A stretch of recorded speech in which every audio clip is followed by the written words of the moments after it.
ഇന്ന് നമ്മൾ പറയാൻ പോകുന്ന ഈ ഒരു സംഭവം കേരളത്തിലെ തൃശ്ശൂരിലാണ് നടന്നത്. ശശികുമാർ എന്ന വ്യക്തി ഒരു ഫിനാൻസ് കമ്പനിയിൽ ജോലി ചെയ്യുകയാണ്. തമിഴ്നാട്ടിലെ തിരുച്ചിയാണ് ഇയാളുടെ സ്വദേശം. അവിടെയുള്ള മഹേശ്വരി എന്നൊരു സ്ത്രീയെ വിവാഹം കഴിച്ചു. ജോലിക്കായി തൃശ്ശൂരിലേക്ക് താമസം മാറിയതോടെ ഇരുവരും ഒരു ഫ്ലാറ്റ് എടുത്ത് അവിടെ താമസിക്കാൻ തുടങ്ങി. ശശികുമാർ രാവിലെ 8:30 ജോലിക്ക് പോകും. രാത്രി 9 മണിയോടെ തിരികെ എത്തും. ആ സമയത്ത് മഹേശ്വരി വീട്ടിൽ ഒറ്റയ്ക്കായിരിക്കും. ഭർത്താവ് തിരികെ വരുന്നത് വരെയും അവൾ വാതിൽ തുറക്കുകയോ പുറത്തേക്ക് പോവുകയോ ഇല്ല. വീടിനുള്ളിൽ തന്നെ ആയിരിക്കും. അയൽവാസികളുമായി യാതൊരു ബന്ധവും ഇവർക്കുണ്ടായിരുന്നില്ല. പൂർണ്ണമായും ഒറ്റപ്പെട്ടൊരു ജീവിതം. 2013 ജൂലൈ മാസം 27 എപ്പോഴത്തെയും പോലെ ശശികുമാർ രാവിലെ ജോലിക്ക് പോയി. രാത്രി 9 മണിയോടെ വീട്ടിലേക്ക് വന്ന് കോളിംഗ് ബെൽ അടിച്ചു. പക്ഷേ ഭാര്യ വാതിൽ തുറന്നില്ല. രണ്ടാമതും മൂന്നാമതും അയാൾ ഇങ്ങനെ കോളിംഗ് ബെൽ അടിച്ചു നോക്കി. അപ്പോഴും യാതൊരു ശബ്ദവും ഇല്ല. ഭാര്യ അകത്തുണ്ടെന്നുള്ളതിന് യാതൊരു തെളിവും കാണുന്നില്ല. ആദ്യം അയാൾക്ക് ദേഷ്യമാണ് തോന്നിയത്. പിന്നെ മനസ്സിൽ എന്തോ ഒരു ഭയം തോന്നി. ഭാര്യ എന്താ ഇതുവരെയും കതക് തുറക്കാത്തത്?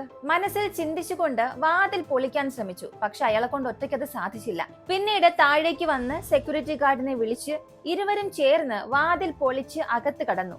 അകത്ത് പൂർണ്ണമായും നിശബ്ദതയായിരുന്നു. ഇരുട്ടായിരുന്നു. മഹേശ്വരി മഹേശ്വരി എന്ന് വിളിച്ചുകൊണ്ട് അദ്ദേഹം അകത്തേക്ക് കയറി ലൈറ്റ് ഓൺ ചെയ്തു. അപ്പോ കണ്ടത് അദ്ദേഹത്തെ ഞെട്ടിപ്പിക്കുന്ന ഒരു കാഴ്ചയായിരുന്നു. മഹേശ്വരി മരിച്ച നിലയിൽ കിടക്കുകയാണ്. മുറി മുഴുവനും രക്തം നിറഞ്ഞിട്ടുണ്ട്. സെക്യൂരിറ്റി ഇത് കണ്ട് ഭയന്ന് പുറത്തേക്ക് ഓടി. അയൽക്കാരെല്ലാം വിവരം അറിയിച്ചു. പെട്ടെന്ന് തന്നെ പോലീസിനെയും സംഭവം അറിയിച്ചു. പോലീസ് അല്പസമയത്തിനുള്ളിൽ സംഭവ സ്ഥലത്തെത്തി. പോലീസുകാർ കണ്ടതും അതിശയിപ്പിക്കുന്ന ഒരു കാര്യമായിരുന്നു. മഹേശ്വരിയുടെ ശരീരത്തിന് ചുറ്റും മുളക് പൊടിയും മഞ്ഞളും വിതറിയിരിക്കുകയാണ്. ഇത്രയും ദിവസം നമ്മൾ ഒരുപാട് ക്രൈം കേസുകൾ കണ്ടിട്ടുണ്ട്, ഇൻവെസ്റ്റിഗേറ്റ് ചെയ്തിട്ടുണ്ട്. അതിലൂടെ തന്നെ നിങ്ങൾക്ക് ഇതിന്റെ കാരണം മനസ്സിലായിട്ടുണ്ടാകും. കൊലയാളിയെ കണ്ടെത്താനായി പോലീസ് ഒരു ഘട്ടത്തിൽ നായയെ ഉപയോഗിക്കും. പക്ഷെ ഇങ്ങനെ മുളക് പൊടിയും മഞ്ഞൾപ്പൊടിയും വിതറിയാൽ നായയ്ക്ക് തിരച്ചിൽ വളരെ പ്രയാസകരമായി മാറും. കൊലയാളിയിലേക്ക് എത്താൻ സാധിക്കില്ല. അതായത് മുൻകൂട്ടി കൊലയാളി എല്ലാം ആലോചിച്ച് ചെയ്തിട്ടുണ്ട്. കൂടാതെ വാഷ് ബേസിനിലും ബാത്റൂമിലും എല്ലാം രക്തക്കറയുണ്ട്.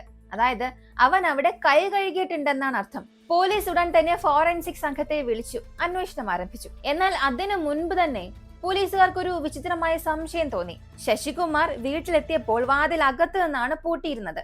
അത് പൊളിച്ചാണ് അവർ അകത്ത് കടന്നത്. അങ്ങനെയാണെങ്കിൽ കൊലയാളി എങ്ങനെയാണ് പുറത്തേക്ക് പോയത്? അവരുടെ ഫ്ലാറ്റ് മുകളിലാണ്. ജനാലയിലൂടെയോ ബാൽക്കണിയിലൂടെയോ ഇറങ്ങാൻ സാധിക്കില്ല.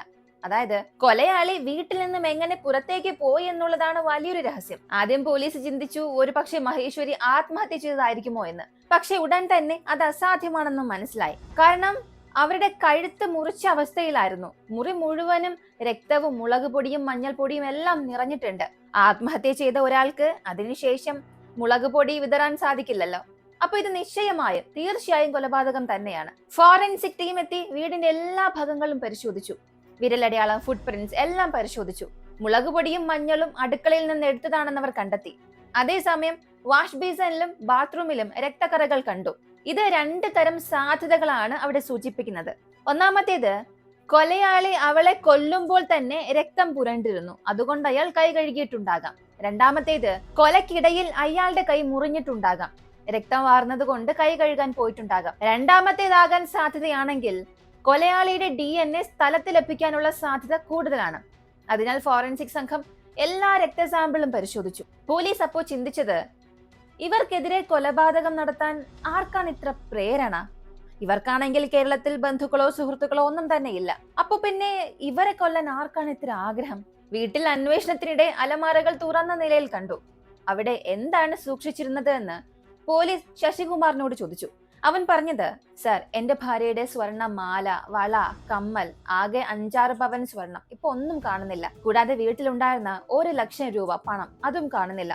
അതായത് ഇതിൽ നിന്നും ഒരു കാര്യം ഉറപ്പായി, ഈ ഒരു കൊലപാതകത്തിന് പിന്നിൽ കവർച്ചയാണ് പ്രധാന ഉദ്ദേശം. പക്ഷെ ചോദ്യം അപ്പോഴും അവശേഷിക്കുന്നുണ്ട്. ഒരു കവർച്ചക്കാർക്ക് അകത്ത് നിന്നും വാതിൽ പൂട്ടി എങ്ങനെ പുറത്തേക്ക് പോകാൻ കഴിഞ്ഞു? അതെങ്ങനെ സാധ്യമാകും? ഫോറൻസിക് സംഘം പരിശോധിച്ചപ്പോൾ ലിവിംഗ് റൂമിലെ ഒരു മൂലയിൽ വീടിന്റെ താക്കോൽ കണ്ടെത്തി. ഇതിലൂടെ അവരുടെ നിഗമനം ഇങ്ങനെയായിരുന്നു: കൊലയാളി കൊല ചെയ്ത ശേഷം വീടിന് പുറത്തേക്ക് ഇറങ്ങി വാതിൽ പൂട്ടി. എന്നിട്ട് താക്കോൽ വാതിലിനും തറയ്ക്കും ഇടയിലുള്ള ചെറിയ വിടവിലൂടെ അകത്തേക്ക് എറിഞ്ഞു. ഇത് പോലീസിനെ കുഴപ്പിക്കാൻ വേണ്ടി അറിഞ്ഞുകൊണ്ട് മനഃപൂർവ്വം ചെയ്തൊരു നീക്കമായിരുന്നു. അടുത്തതായി, കൊലപാതകത്തിന് ഉപയോഗിച്ച കത്തി വീട്ടിൽ കണ്ടെത്താനായില്ല. അടുക്കളയിലെ കത്തികളൊന്നും കാണാതായിട്ടുമില്ല. അതായത് കൊലയാളി ബുദ്ധിപൂർവ്വം കൊല ചെയ്യാനുള്ള കത്തിയും കൊണ്ടുവന്നിട്ടുണ്ട്. എല്ലാം മുൻകൂട്ടി ആലോചിച്ച് പരിപൂർണമായി ചെയ്തൊരു പദ്ധതി. അതിനുശേഷം മഹേശ്വരിയുടെ ഡെഡ് ബോഡി പോസ്റ്റ്മോർട്ടം ചെയ്യാൻ അയച്ചു. പോസ്റ്റ്മോർട്ടം റിപ്പോർട്ടിൽ മരണം അമിത രക്തസ്രാവം മൂലമായിരുന്നു. ആദ്യം കഴുത്ത് മുറിച്ചിട്ടുണ്ട്, പിന്നീട് ശരീരത്തിൽ 14 തവണ കുത്തിയിട്ടുണ്ട്. അതായത് മരിച്ചതിന് ശേഷവും കൊലയാളി അവളെ വീണ്ടും വീണ്ടും കുത്തിയിട്ടുണ്ട്. ഇത് ഓവർകിൽ എന്നാണ് ക്രൈം ഇൻവെസ്റ്റിഗേഷനിൽ പറയുന്നത്. ഇത് സംഭവിക്കുന്നത് സാധാരണ വ്യക്തിപരമായ ദേഷ്യമുള്ളവർ മാത്രമേ ഇങ്ങനെയൊക്കെ ചെയ്യാറുള്ളൂ. അതായത് ഒരാൾ മരിച്ചു എന്ന് അറിഞ്ഞിട്ട് കൂടിയും വീണ്ടും വീണ്ടും ദേഷ്യം തീർക്കാനായി ഉപദ്രവിക്കുക. അതിനാൽ പോലീസ് ഉറപ്പിച്ചു തന്നെ പറഞ്ഞു, കൊലയാളി മഹേശ്വരിയെ വ്യക്തിപരമായി അറിയാവുന്ന ആരോ തന്നെയാണ്. അവളുടെ ഭർത്താവിന് അറിയാവുന്ന ആളാകണം എന്നില്ല, പക്ഷേ മഹേശ്വരിക്ക് പരിചിതനായ ഒരാൾ തന്നെ ആയിരിക്കണം. ഇപ്പോഴാണ് ശശികുമാർ പറഞ്ഞത്, സർ, ഞാൻ ഭാര്യയോട് പലവട്ടം പറഞ്ഞിട്ടുണ്ട്, ഞാൻ വീട്ടിലില്ലാത്ത സമയത്ത് ആരെങ്കിലും ബെല്ലടിച്ചാൽ വാതിൽ തുറക്കരുത് എന്ന്. നമുക്കിവിടെ ആരെയും അറിയില്ലല്ലോ, അതുകൊണ്ട് തന്നെ അവൾ അങ്ങനെ വാതിൽ തുറക്കാറില്ല. പക്ഷെ ഇവിടെ അവൾ വാതിൽ തുറന്നിട്ടുണ്ടെങ്കിൽ അവൾ അത്രയും വിശ്വസിക്കുന്ന ഒരാൾ തന്നെ ആയിരിക്കണം അകത്തേക്ക് കടന്നിട്ടുണ്ടാവുക. ഇതോടെ പോലീസ് സംശയിച്ചത് കൊലയാളി തമിഴ്നാട്ടിൽ നിന്നുള്ള ആരെങ്കിലും ആകാം. കേരളത്തിൽ ഇവർക്ക് ബന്ധങ്ങളൊന്നും ഇല്ലാത്തത് കൊണ്ട് തന്നെ ഇവിടെ ആയിരിക്കാൻ സാധ്യതയില്ല. അങ്ങനെ അന്വേഷണം തുടരുന്നതിനിടെ മുറിയിൽ കിടക്കയുടെ അടിയിൽ നിന്നും ഒരു മൊബൈൽ ഫോൺ പോലീസ് കണ്ടെത്തി. ഭർത്താവിനോട് ഇത് ആരുടേതാണെന്ന് ചോദിച്ചപ്പോൾ അയാൾ പറഞ്ഞത്, ഇത് എന്റേതുമല്ല, എന്റെ ഭാര്യയുടേതുമല്ല. അപ്പോ ഇത് കൊലയാളിയുടെ ഫോൺ ആയിരിക്കാം. പോലീസ് ഉടൻ തന്നെ ഫോൺ പരിശോധിച്ചു. അതിൽ സിം കാർഡ് കോയമ്പത്തൂരിലെ ഒരാളുടേതാണെന്ന് കണ്ടെത്തി. ഉടനെ അവനെ വിളിച്ച് ചോദിച്ചപ്പോൾ അവൻ പറഞ്ഞത്, സർ, എന്റെ ഫോൺ ഒരാഴ്ചയ്ക്ക് മുൻപ് നഷ്ടമായി, ഞാൻ പരാതി നൽകിയിട്ടുണ്ട്, പക്ഷെ അത് എങ്ങനെ കേരളത്തിലേക്ക് പോയി എന്ന് എനിക്കറിയില്ല എന്നും പറഞ്ഞു. പോലീസ് അവന്റെ ലൊക്കേഷൻ പരിശോധിച്ചു. കൊലപാതക ദിവസമായ ജൂലൈ മാസം 27 അന്നത്തെ ദിവസം അയാൾ കോയമ്പത്തൂരിൽ തന്നെയായിരുന്നു. അപ്പോ അവൻ പറയുന്ന കാര്യങ്ങളെല്ലാം സത്യമാണ്. പോലീസ് എത്ര അന്വേഷിച്ചിട്ടും എല്ലാം ഡെഡ് എൻഡിലായിരുന്നു അവസാനിച്ചത്. അവസാനം വീണ്ടും ഭർത്താവിനോട് ചോദിച്ചു, നിങ്ങൾ കേരളത്തിൽ എത്ര കാലമായി വന്നിട്ട് ആരെങ്കിലും ഇവിടെ പരിചയമുണ്ടോ എന്ന് ചോദിച്ചു. ഇതിന് ശശികുമാർ പറഞ്ഞത്, സർ, ഞങ്ങളുടെ ഇത് ഒരു പ്രണയ വിവാഹമായിരുന്നു. കുടുംബം എതിർത്തത് കൊണ്ട് വീട്ടിൽ നിന്നും ഇറങ്ങി വന്നാണ് വിവാഹം കഴിച്ചത്. ബന്ധുക്കളുമായി ഇപ്പോൾ അങ്ങനെ യാതൊരു ബന്ധവുമില്ല, സുഹൃത്തുക്കളില്ല, അയൽക്കാരുമായി ഇടപെടാറുമില്ല. അതായത് അവരവിടെ പൂർണ്ണമായും ഒരു ഒറ്റപ്പെട്ട ജീവിതം നയിക്കുകയായിരുന്നു. അത്രയും സുരക്ഷിതമായ ഒരു വീട്ടിൽ മഹേശ്വരി എങ്ങനെ മരണപ്പെട്ടു? വീണ്ടും വീണ്ടും പോലീസ് വളരെ ആഴത്തിൽ അന്വേഷിക്കാൻ തുടങ്ങി. പക്ഷെ ഓരോ വഴിയും ഡെഡ് എൻഡ് ആയിരുന്നു. ശശികുമാർ ജോലി ചെയ്യുന്ന സ്ഥാപനത്തിലെ ഒരാൾ ഈ വീട്ടിൽ വന്ന് സ്വർണവും പണവും എടുത്തിട്ട് പോയിട്ടുണ്ടാകുമോ എന്ന സംശയം പോലീസിന് വന്നു. പക്ഷേ അന്വേഷണം നടത്തിയപ്പോൾ ശശികുമാർ അങ്ങനെ ഒരിക്കലും തന്റെ സഹപ്രവർത്തകരെ വീട്ടിലേക്ക് കൊണ്ടുവന്നിട്ടില്ല എന്ന് വ്യക്തമായി. അതായത് കൊലയാളി മറ്റൊരാളാണ്, അവരുമായി പരിചയമുള്ള, വീടിനുള്ളിൽ എളുപ്പത്തിൽ പ്രവേശിക്കാൻ കഴിയുന്ന ഒരാൾ. അപ്പോഴും പോലീസ് ചിന്തിച്ചു, ഇവരുടെ വിവാഹത്തിന് കുടുംബം എതിർത്തതായിരുന്നു. അപ്പോൾ ഈ കൊലപാതകത്തിന് പിന്നിൽ ഇവരുടെ കുടുംബമായിരിക്കുമോ എന്ന്. അങ്ങനെ അന്വേഷണം തൃശ്ശൂരിൽ നിന്നും നേരെ തമിഴ്നാട്ടിലേക്ക് പോയി, മഹേശ്വരിയുടെ സ്വദേശമായ തിരുച്ചിയിലേക്ക്. അവിടെ ചെന്നപ്പോൾ ബന്ധുക്കൾ പറഞ്ഞത്, സാറേ, അവൾ വീട്ടിൽ നിന്നും ഓടിപ്പോയാണ് കല്യാണം കഴിച്ചത്. ഞങ്ങളുടെ കുടുംബത്തിന് നാണക്കേട് വരുത്തി വെച്ചിട്ടാണ് അവൾ പോയത്. അതുകൊണ്ട് ഞങ്ങൾ അവളുമായുള്ള എല്ലാ ബന്ധവും വിച്ഛേദിച്ചുവെന്ന്. ഇത് കേട്ടപ്പോൾ പോലീസിന് വലിയ ഞെട്ടൽ തോന്നി. കാരണം സ്വന്തം മകൾ മരിച്ചു, കൊല്ലപ്പെട്ടു എന്നാണ് പറഞ്ഞത്. പക്ഷെ വീട്ടുകാർക്ക് അപ്പോഴും അതിൽ യാതൊരു ദുഃഖവുമില്ല. അപ്പോഴും അവൾ വീട്ടിൽ നിന്നും ഇറങ്ങിപ്പോയതിന്റെ വെറുപ്പ് മാത്രമാണ് കാണിക്കുന്നത്. അടുത്ത പോലീസ് ശശികുമാറിന്റെ സ്വദേശമായ പുതുക്കോട്ടയ്ക്ക് അടുത്തുള്ള ഗ്രാമത്തിലേക്ക് പോയി. അവിടെ അന്വേഷണം നടത്തിയപ്പോൾ ഒരേ ഒരു പേരായിരുന്നു എല്ലായിടത്തും കേൾക്കാൻ സാധിച്ചത്, പളനിസ്വാമി. ശശികുമാറിന്റെ അടുത്തൊരു ബന്ധുവാണ്. വിവാഹത്തിന് എല്ലാവരും എതിർത്തപ്പോൾ, എല്ലാവരും അകന്നുപോയപ്പോൾ ഇവർക്കൊപ്പം നിന്ന ഒരേയൊരു മനുഷ്യനായിരുന്നു പളനിസ്വാമി. വിവാഹം നടത്താൻ സഹായിച്ചതും അവരെ കേരളത്തിലേക്ക് സ്ഥിരതാമസത്തിന് അയച്ചതും ഇടയ്ക്കിടയ്ക്ക് തൃശ്ശൂരിലേക്ക് വരാറുമുണ്ടായിരുന്നു. ഇതോടെ പോലീസിന് ഈ പളനിസ്വാമിയിലേക്ക് ഒരു സംശയം പോയി. മഹേശ്വരിയുടെ വീട്ടിലേക്ക് പരിചയമുള്ള ഒരാളാണ് അകത്തേക്ക് കടന്നത്. ആ വ്യക്തി ഒരു പക്ഷേ പളനിസ്വാമി ആയിരിക്കുമോ എന്ന സംശയം വന്നു. പോലീസ് ഇയാളെ കുറിച്ച് ശശികുമാറിനോട് ചോദിച്ചു, ഈ കൊലപാതകം നടന്ന ദിവസം ഇയാൾ തൃശ്ശൂരിലേക്ക് വന്നിരുന്നോ എന്ന്. പക്ഷെ ശശികുമാർ അതിനെ തറപ്പിച്ചു തന്നെ പറഞ്ഞു, ഇല്ല സാർ, അവൻ വന്നിട്ടില്ല, വന്നിരുന്നെങ്കിൽ എനിക്ക് ഫോൺ വിളിച്ചേനെ എന്ന്. പക്ഷെ പോലീസിന് അത് മതിയായില്ല. പോലീസ് നേരെ ഈ പളനിസ്വാമിയുടെ ഗ്രാമത്തിലേക്ക് പോയി. അവിടെ അവന്റെ വീട്ടുകാർ പറഞ്ഞത്, അവനിപ്പോ ജോലിക്ക് പോയിട്ടുണ്ട്, ബേക്കറിയിലാണ് ജോലി. പോലീസ് നേരെ ബേക്കറിയിലേക്ക് പോയി. അവിടെ കട ഉടമയായ ഫറൂഖ്, അയാൾ പറഞ്ഞത്, അതെ സാർ, എന്റെ കടയിലാണ് അവൻ ജോലി ചെയ്യുന്നത്. എനിക്ക് പല ബ്രാഞ്ചുകളുണ്ട്, പക്ഷെ അവൻ സാധാരണയായി മാനുഫാക്ചറിംഗ് യൂണിറ്റിലാണ് ജോലി ചെയ്യുന്നത്. ഇപ്പോഴും അവൻ അവിടെ തന്നെ ഉണ്ടെന്നും പറഞ്ഞു. അപ്പൊ പോലീസ് ചോദിച്ചു, 2013 ജൂലൈ മാസം 27 അന്നത്തെ ദിവസം അവൻ ഇവിടെ ജോലിക്ക് വന്നിരുന്നു? ഇതിന് ഫറൂഖ് മറുപടി നൽകി, സാർ, സാധാരണ എല്ലാവരും ലീവ് എടുക്കുമ്പോൾ എന്നെ മുൻകൂട്ടി തന്നെ അറിയിക്കും. ഞാൻ അതെല്ലാം ഡയറിയിൽ കുറിച്ചു വെക്കും. ഇപ്പൊ പോലീസ് ആ ഡയറി ചോദിച്ചു. അങ്ങനെ ഫറൂഖ് ആ ഡയറി എടുത്ത് നോക്കി, എന്നിട്ട് പോലീസിന് കൊടുത്തു. എന്നിട്ട് ഫറൂഖ് പറഞ്ഞു, അതെ സാർ, അന്നവൻ ജോലിക്ക് എത്തിയിരുന്നു, ലീവ് എടുത്തിട്ടേ ഇല്ല എന്ന്. ഇപ്പൊ പോലീസിന്റെ മനസ്സിൽ ബാക്കിയുണ്ടായിരുന്ന അത്ര സംശയവും അവസാനിച്ചു. അവൻ അന്ന് ഇവിടെ ജോലിക്ക് വന്നിട്ടുണ്ടെങ്കിൽ എങ്ങനെയാണ് ഇത്ര ദൂരെയുള്ള തൃശ്ശൂരിൽ ചെന്ന് കൊലപാതകം നടത്തി തിരികെ എങ്ങനെ എത്താൻ സാധിക്കും? ഇപ്പോ എല്ലാം വ്യക്തമായി എന്ന് കരുതി പോലീസ് തിരിച്ചു പോകാനിരിക്കുമ്പോഴാണ് കൂട്ടത്തിലുള്ള ഒരു ഇൻസ്പെക്ടർ പറഞ്ഞത്, സാർ ഇത്രയും ദൂരം നമ്മൾ എന്തായാലും വന്നു, അപ്പൊ പിന്നെ പളനിസ്വാമിയെ നേരിട്ട് കണ്ടിട്ട് പോകാമെന്ന്. അങ്ങനെ പോലീസ് ഫറൂഖിനോട് ചെന്ന് ഫാക്ടറിയുടെ അഡ്രസ്സ് ചോദിച്ചു. നേരെ ഫാക്ടറിയിലേക്ക് പോയി. അവിടെ എത്തുമ്പോൾ ഫാക്ടറിയിൽ എന്തോ ഒരു വലിയ പ്രശ്നമായിരുന്നു. എന്താണ് സംഭവിച്ചതെന്ന് ചോദിച്ചപ്പോൾ, സർ ഇവിടെ ഒരു ചെറിയ അപകടം സംഭവിച്ചു, അയാൾ ആശുപത്രിയിലേക്ക് കൊണ്ടുപോയിരിക്കുകയാണെന്ന്. ആരാണെന്ന് ചോദിച്ചപ്പോൾ അവർ പറഞ്ഞത് അത് പളനിസ്വാമി എന്നാണ്. സാധാരണ ഫാക്ടറികൾ, ഈ മധുര പലഹാരം ഉണ്ടാക്കുന്ന ഫാക്ടറികളിലൊക്കെ ഷുഗർ ലായനി ഉണ്ടാകും. അങ്ങനെ പഞ്ചസാര ലായനിയാണ് ചൂടോടുകൂടി കയ്യിൽ വീണ് ഇരു കൈകളും പൊള്ളിയ നിലയിൽ തിരിച്ച് സർക്കാർ ആശുപത്രിയിലേക്ക് കൊണ്ടുപോയിരിക്കുകയാണെന്ന് പറഞ്ഞു. പോലീസ് നേരെ ആശുപത്രിയിലേക്ക് പോയി. അയാളെ കണ്ടപ്പോൾ 2 കൈകളും പൊള്ളിയിരിക്കുകയാണ്. പക്ഷെ ജീവനാപത്തൊന്നും തന്നെ ഇല്ല. സംസാരിക്കാൻ കഴിയുന്ന ഒരു അവസ്ഥയിൽ തന്നെയാണുള്ളത്. പോലീസ് അവിടെ ചെന്നത് മഫ്തിയിലായിരുന്നു. എന്നാൽ ഒരല്പസമയത്തിൽ തന്നെ പോലീസ് സ്വയം പരിചയപ്പെടുത്തി. ഇപ്പോ ഈ പളനിസ്വാമി പറഞ്ഞു, സർ മഹേശ്വരിയുടെ മരണം കേട്ട് ഞാൻ പോലും ഞെട്ടിപ്പോയി. അവരുടെ വിവാഹം നടത്തിക്കൊടുത്തത് ഞാനാണ്, എല്ലാ കാര്യങ്ങളും ചെയ്തത് ഞാനാണ്. അവൾ മരിച്ചത് എനിക്ക് വലിയ ദുഃഖമായി എന്ന് അയാൾ കാര്യങ്ങൾ പറഞ്ഞു. ഒരല്പസമയം സംസാരിച്ചതിനു ശേഷം പോലീസ് ശരി റെസ്റ്റ് എടുക്കൂ എന്ന് പറഞ്ഞ് പുറത്തേക്ക് ഇറങ്ങി. സാധാരണ പോലീസുകാർ ഒരാളെ ചോദ്യം ചെയ്ത് പുറത്തേക്ക് വന്നാൽ അവർക്കിടയിൽ തന്നെ ഒരു ഡിസ്കഷൻ നടത്തും. വെറുതെ ചെന്ന് ഒരാളോട് എന്തെങ്കിലുമൊക്കെ ചോദിക്കുകയല്ല പോലീസുകാർ ചെയ്യുന്നത്. ആ സസ്പെക്ട് സംസാരിക്കുന്ന രീതി, ശരീരഭാഷ, അയാളുടെ ശബ്ദത്തിൽ എന്തെങ്കിലും വ്യത്യാസമുണ്ടോ, ശരീരത്തിൽ മറ്റെന്തെങ്കിലും മാറ്റമുണ്ടോ, ഭയമുണ്ടോ, ഇങ്ങനെ എല്ലാ കാര്യങ്ങളും ശ്രദ്ധിക്കും. ഇപ്പോ ആ കൂട്ടത്തിൽ ഉണ്ടായിരുന്ന ഒരു പോലീസ് ഓഫീസർ പറഞ്ഞു, സർ നമ്മൾ ആദ്യം സംസാരിക്കുമ്പോൾ അയാൾ വളരെ നോർമലായി സംസാരിച്ചു, യാതൊരു പ്രശ്നമില്ലായിരുന്നു. പക്ഷേ നമ്മൾ പോലീസ് ഓഫീസർ ആണെന്ന് സ്വയം പരിചയപ്പെടുത്തിയപ്പോൾ അപ്പൊ തന്നെ അവന്റെ ശരീരം വിയർക്കാൻ തുടങ്ങി, ഭയം ഉണ്ടാകാൻ തുടങ്ങി. എനിക്കെന്തോ പളനിസ്വാമിയിൽ ഒരു സംശയം തോന്നുകയാണ്. പളനിസ്വാമി മാത്രമല്ല, ആ കടയുടമയായ ഫറൂഖ്, ഇവ രണ്ടുപേരും എന്തൊക്കെയോ തിരിമറി നടത്തുന്നുണ്ട്. തീർച്ചയായും നമ്മൾ ഒന്നുകൂടി അന്വേഷിക്കേണ്ടി വരുമെന്നും പറഞ്ഞു. അങ്ങനെ പോലീസ് ഫറൂഖിനെ വീണ്ടും ചോദ്യം ചെയ്തു. നിന്റെ ഫോൺ ഒന്ന് തരാമോ എന്ന് ആവശ്യപ്പെട്ടു. ഇപ്പോ ഫറൂഖിന് എന്ത് ചെയ്യണമെന്ന് അറിയില്ല. ഫോൺ കൊടുക്കാതിരിക്കാനും കഴിയില്ല. വിറച്ചുകൊണ്ട് അയാൾ ഫോൺ എടുത്ത് പോലീസിന് കൊടുത്തു. പോലീസ് കോൾ ഹിസ്റ്ററി പരിശോധിച്ചപ്പോൾ പോലീസ് ആദ്യം ബേക്കറിയിലെത്തി, തിരികെ പോയി, പിന്നെ വീണ്ടും വന്ന് ഈ ഫാക്ടറിയുടെ അഡ്രസ്സ് ചോദിച്ച് അവിടെ നിന്നും ഇറങ്ങിയ ആ സമയത്ത് ഇയാൾ പളനിസ്വാമിക്ക് വിളിച്ചിട്ടുണ്ട്. പോലീസ് നിന്നെ തേടി എത്തുന്നു എന്നൊരു മുന്നറിയിപ്പ് അയാൾ നൽകിയിരുന്നു. പോലീസ് ഇപ്പൊ ചോദിച്ചു, നീ എന്തിനാണ് അവനെ വിളിച്ചതെന്ന്. ഇപ്പൊ ഫറൂഖ് പറഞ്ഞത്, സർ പോലീസ് വരുന്നുണ്ട് എന്ന് മാത്രമാണ് ഞാൻ അവനോട് പറഞ്ഞത് എന്ന്.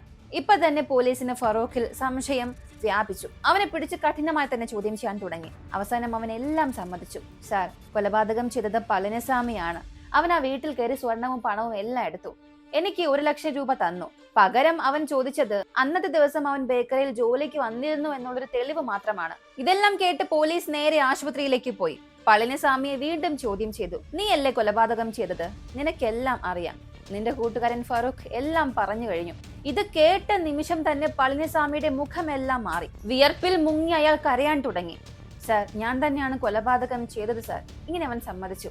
സത്യത്തിൽ പളനിസ്വാമിയുടെ കയ്യിൽ പൊള്ളലേറ്റതും ഒരു അപകടമല്ലായിരുന്നു. അത് അവൻ തന്നെ ചെയ്തൊരു ഡ്രാമയായിരുന്നു. കാരണം പോലീസ് ഫാക്ടറിയിലേക്ക് വന്നാൽ തീർച്ചയായും തന്നെ പിടിക്കും, സത്യങ്ങളെല്ലാം പുറത്തു വരുമെന്നുള്ളത് അവൻ അറിയാമായിരുന്നു. അതുകൊണ്ട് ഫാക്ടറിയിലേക്ക് പോലീസ് വരുമ്പോൾ താൻ അവിടെ കാണാൻ പാടില്ല.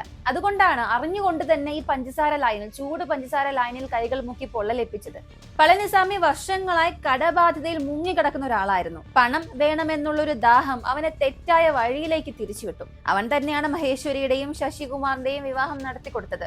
വിവാഹത്തിന് ശേഷം ഇവർ തൃശ്ശൂരിലേക്ക് താമസം മാറി. പളനിസ്വാമിയും തന്റെ ജോലി ആവശ്യങ്ങൾക്ക് വേണ്ടി ഗുരുവായൂരിലേക്ക് വരാറുണ്ടായിരുന്നു. അപ്പോ തൃശ്ശൂരിൽ വന്ന് ഇവരുടെ കൂടെ ഇടയ്ക്ക് തങ്ങാറുണ്ടായിരുന്നു. ആ സമയത്തെല്ലാം അവൻ ശ്രദ്ധിച്ചൊരു കാര്യം, വീട്ടിൽ ഒരുപാട് സ്വർണവും പണവും എല്ലാം ഉണ്ട്. ശശികുമാർ ഓഫീസിൽ നിന്നും തിരികെ വീട്ടിലേക്ക് വരുമ്പോഴും അയാൾ പണം കൊണ്ടുവരാറുണ്ട്. അയാൾ ഒരു ഫിനാൻസിലാണല്ലോ ജോലി ചെയ്യുന്നത്. ഇപ്പോഴാണ് കടബാധ്യതയും പണത്തിന്റെ തീവ്രമായ ആവശ്യവും ചേർന്നപ്പോൾ ഒരു ദുഷ്ട ചിന്ത ഇയാളുടെ മനസ്സിൽ വളർന്നു വന്നു. വീട്ടിൽ കയറി പണവും സ്വർണവും എല്ലാം എടുത്ത് രക്ഷപ്പെടാം. അപ്പോഴും അവന് കൊലപാതകം ചെയ്യണമെന്നുള്ള ഉദ്ദേശം ഇല്ല, കവർച്ച മാത്രമായിരുന്നു ഉദ്ദേശം. അവൻ ഇവന്റെ പദ്ധതി കട ഉടമയായ ഫറൂഖിനോട് പറഞ്ഞു. അങ്ങനെ തൃശ്ശൂരിലേക്ക് പോയി. ശശികുമാർ വീട്ടിലില്ല എന്ന് അവൻ അറിയാമായിരുന്നു. കാരണം രാവിലെ 8 മണിക്കൊക്കെ പോയാൽ രാത്രി 9 മണിക്കൊക്കെ തിരികെ വീട്ടിലേക്ക് എത്തുകയുള്ളൂ. അപ്പോ 7 മണി മുതൽ 9 മണിക്കിടെ ഇത് പറ്റിയൊരു സമയമാണ്. അങ്ങനെ വീട്ടിലെത്തി അവൻ ബെല്ലടിച്ചു. മഹേശ്വരി കതക് തുറന്നില്ല. അകത്ത് നിന്നുകൊണ്ട് തന്നെ ചോദിച്ചു, ആരാണെന്ന്. ഞാനാണ് പളനിസ്വാമി എന്ന് പറഞ്ഞപ്പോൾ അവൾ സന്തോഷത്തോടു കൂടി വാതിൽ തുറന്നു. വിവാഹം നടത്തിക്കൊടുത്ത ഒരു ബന്ധുവല്ലേ. അങ്ങനെ രണ്ടുപേരും സംസാരിച്ചു. ഇടയ്ക്ക് പളനിസ്വാമി ചായ തരാമോ എന്ന് പറഞ്ഞു. ചായ ഉണ്ടാക്കാനായി മഹേശ്വരി അടുക്കളയിലേക്ക് പോയി. ഈ സമയം പളനിസ്വാമി നേരെ ബെഡ്റൂമിലേക്ക് ചെന്ന് പണവും സ്വർണവും എല്ലാം എടുത്ത് വാതിൽ അടയ്ക്കുമ്പോഴാണ് ശബ്ദമുണ്ടായത്. ശബ്ദം കേട്ട് മഹേശ്വരി ഓടിയെത്തി. എന്താണ് ചെയ്യുന്നത് പളനിസ്വാമി എന്ന് ചോദിച്ചു. തനകപ്പെട്ടു എന്ന് അവൻ മനസ്സിലായി. ഇനി ഇവളെ വെറുതെ വിടാനും പറ്റില്ല. ഒളിച്ചു വെച്ചിരുന്ന കത്തിയെടുത്ത് കഴുത്തിൽ തന്നെ കുത്തി. മഹേശ്വരി താഴെ വീണ് പിടയാൻ തുടങ്ങി. രക്തം വാർന്നു കിടക്കുമ്പോഴും അവൾ മരിച്ചു എന്ന് ഉറപ്പാക്കാൻ വീണ്ടും 14 തവണ അവളെ കുത്തി. ശരീരം മുഴുവനും രക്തം കൊണ്ട് മൂടിയപ്പോൾ അവൻ ബാത്റൂമിൽ ചെന്ന് കൈ കഴുകി. വീടിന്റെ കീ എടുത്ത് പുറത്തേക്ക് ഇറങ്ങി. എന്നിട്ട് വാതിൽ പൂട്ടി. വാതിലിനും തറയ്ക്കും ഇടയിലുള്ള ചെറിയ വിടവിലൂടെ ആ കീ വീടിനകത്തേക്ക് ഇട്ടു. എന്നിട്ട് പുറത്തിറങ്ങി നേരെ കോയമ്പത്തൂരിലേക്ക് പോയി. അവിടെ നിന്നും തിരുച്ചിയിലേക്കും പോയി. ഇതിനു മുൻപ് തന്നെ അവൻ കോയമ്പത്തൂരിൽ നിന്നും ഒരു ഫോൺ മോഷ്ടിച്ചിരുന്നു. പോലീസിനെ കുഴപ്പിക്കാൻ വേണ്ടി അത് അവൻ മഹേശ്വരിയുടെ വീട്ടിൽ തന്നെ ഉപേക്ഷിച്ചു. പോലീസ് ഫോൺ ട്രേസ് ചെയ്താൽ കുറ്റവാളി കോയമ്പത്തൂരിലെ ആരെങ്കിലും ആയിരിക്കുമെന്ന് പോലീസ് കരുതും. പോലീസിനെ ദിശ തിരിപ്പിക്കാൻ അറിഞ്ഞുകൊണ്ടാണ് അവൻ അങ്ങനെ ചെയ്തത്. തിരിച്ച് തമിഴ്നാട്ടിലേക്ക് വന്ന അവൻ ഈ സ്വർണവും പണവും എല്ലാം എടുക്കുകയും 1 ലക്ഷം രൂപ ഫറൂഖിന് കൊടുക്കുകയും ചെയ്തു. പകരം ആവശ്യപ്പെട്ടത് ഒന്നേ മാത്രം. ഒരു പക്ഷേ പോലീസ് വരികയാണെങ്കിൽ അന്നത്തെ ദിവസം താനിവിടെ ജോലിക്ക് വന്നിരുന്നു എന്നുള്ളത് മാത്രം പറഞ്ഞാൽ മതി. എല്ലാം കൃത്യമായി നടക്കും എന്നൊക്കെയാണ് അവൻ ചിന്തിച്ചത്. പക്ഷെ പോലീസിന്റെ അന്വേഷണത്തിൽ എല്ലാം പുറത്തു വന്നു. ഫറൂഖ് സമ്മതിച്ചു. പളനിസ്വാമിയും അവസാനം കുറ്റം സമ്മതിച്ചു. ഞാൻ തന്നെയാണ് കൊലപാതകം ചെയ്തത് എന്ന്. അവന്റെ വീട്ടിൽ നിന്ന് സ്വർണമെല്ലാം വീണ്ടെടുത്തു. ശശികുമാറിന് അത് തിരികെ നൽകി. പളനിസ്വാമിക്കെതിരെ ശക്തമായ തെളിവുകൾ ഉണ്ടായിരുന്നു. അങ്ങനെ കുറ്റപത്രം തയ്യാറാക്കി കോടതിയിൽ ഹാജരാക്കി. കേസിൽ പളനിസ്വാമിക്ക് ആജീവനാന്ത തടവ് നൽകി. ഫറൂഖിന് ചെറിയൊരു ശിക്ഷ മാത്രമേ ലഭിച്ചുള്ളൂ. പക്ഷേ കേസിലെ ഭയങ്കരമായ സത്യം ഇതാണ്: വിവാഹം നടത്തിവെച്ച ബന്ധു തന്നെയാണ് അതിലെ സ്ത്രീയെ കൊന്നതും. ശശികുമാറിനും അവരുടെ കുടുംബത്തിനും ഇതൊട്ടും വിശ്വസിക്കാനേ സാധിച്ചില്ല. ഗ്രാമം ഒട്ടാകെ വലിയ ഞെട്ടലായിരുന്നു. ഈ കേസിൽ നിന്നും നമ്മൾ എടുക്കേണ്ട ഒരു വലിയ പാഠം, നമ്മുടെ പണം, സ്വർണം ഇതൊന്നും നമ്മൾ ലോകത്തിന് മുന്നിൽ ഇങ്ങനെ തുറന്നു കാണിക്കേണ്ടതേ ഇല്ല. അതിപ്പോ അടുത്ത ബന്ധുക്കൾക്കായാൽ പോലും സാമ്പത്തിക വിവരങ്ങൾ ഒട്ടും തന്നെ പറയരുത്. കാരണം ഒരു വ്യക്തിയുടെ ദാഹം മറ്റൊരു വ്യക്തിയുടെ ജീവൻ വരെ എടുത്തേക്കാം. പുറത്തുള്ളവർക്ക് നിങ്ങളുടെ മൂല്യം, നിങ്ങളുടെ പണത്തിന്റെ അളവൊക്കെ അറിയുമ്പോൾ അവിടെയാണ് പ്രശ്നം തുടങ്ങുക. അവർക്ക് നിങ്ങളുടെ പക്കൽ എത്ര പണം ഉണ്ടെന്നുള്ളത് അറിഞ്ഞാൽ ഒരു പക്ഷെ കടം ചോദിക്കും. ചിലർ അസൂയപ്പെടും. ചിലരുടെ മനസ്സിൽ ഇങ്ങനെയുള്ള തെറ്റായ ബുദ്ധികളെല്ലാം ഉണ്ടാകും. ലോകത്തിൽ എല്ലാവരും നല്ലവരൊന്നും അല്ലല്ലോ. അതുകൊണ്ട് തന്നെ നമ്മുടെ സാമ്പത്തിക കാര്യങ്ങൾ നമുക്കും നമ്മുടെ ജീവിത പങ്കാളിക്ക് മാത്രമേ അറിയാവൂ. അത് പുറത്തേക്ക് പോയാൽ അപകടം തീർച്ചയായും ഉണ്ടാകും. പണം, സ്വർണം, നിക്ഷേപം ഇതൊക്കെ അധികമായി വീട്ടിൽ സൂക്ഷിക്കാനേ പാടില്ല. ആഭരണങ്ങളൊക്കെ ബാങ്ക് ലോക്കറിൽ സൂക്ഷിക്കാം. വീട്ടിൽ പണം സൂക്ഷിക്കേണ്ടി വന്നാലും ആ കാര്യം ആരും അറിയരുത്. വീട്ടു ജോലിക്കാർക്കോ ബന്ധുക്കൾക്കോ പോലും. ഇതൊന്നും ശ്രദ്ധിക്കാതെ നമ്മുടെ പണവും സ്വത്തുക്കളും പുറത്തുള്ളവർ അറിയുമ്പോഴാണ് പല കുറ്റങ്ങളും സംഭവിക്കുന്നത്. ഈ ഒരു കേസ് അതിന് നല്ലൊരു ഉദാഹരണം തന്നെയാണ്. പളനിസ്വാമി ആ വീട്ടിലേക്ക് വരുമ്പോഴെല്ലാം ആ വീട്ടിൽ പണവും സ്വർണവും ഉള്ളത് കാണാറുണ്ട്. ആ ഒരു അറിവ് ഉപയോഗിച്ച് അയാൾ കൊലപാതകം ചെയ്തു എന്നുള്ളതാണ് സത്യം. ഇതൊക്കെയാണ് നമ്മൾ പഠിക്കേണ്ട പാഠങ്ങൾ. അതുപോലെ തന്നെ സോഷ്യൽ മീഡിയയിൽ നമ്മുടെ ആഡംബര ജീവിതം അങ്ങനെ തുറന്നു കാണിക്കാൻ പാടില്ല. അത് നമ്മെ എപ്പോഴാണ് പ്രശ്നത്തിലേക്ക് നയിക്കുക എന്ന് പറയാനേ സാധിക്കില്ല. ഒരാൾക്ക് ഒരു പക്ഷെ അത് അസൂയ ഉണ്ടാക്കാം, മറ്റൊരാൾക്ക് പണം ചോദിക്കേണ്ട ഒരു തോന്നൽ ഉണ്ടാക്കാം, മറ്റൊരാൾക്ക് ഒരു പക്ഷെ കവർച്ചയാകാൻ തോന്നുന്നത്. അതുകൊണ്ട് ഇന്നു മുതൽ നിങ്ങളുടെ പണം, സമ്പത്ത് എന്തുമായിക്കൊള്ളട്ടെ അത് വളരെ രഹസ്യമായി തന്നെ സൂക്ഷിക്കുക. ഈ കേസ് നമ്മെ എല്ലാവരെയും പഠിപ്പിക്കുന്നതും അത് തന്നെയാണ്. ഈ ഒരു കേസിനെ കുറിച്ചുള്ള നിങ്ങളുടെ അഭിപ്രായം എന്താണെന്നുള്ളത് കമന്റിൽ പറയുക.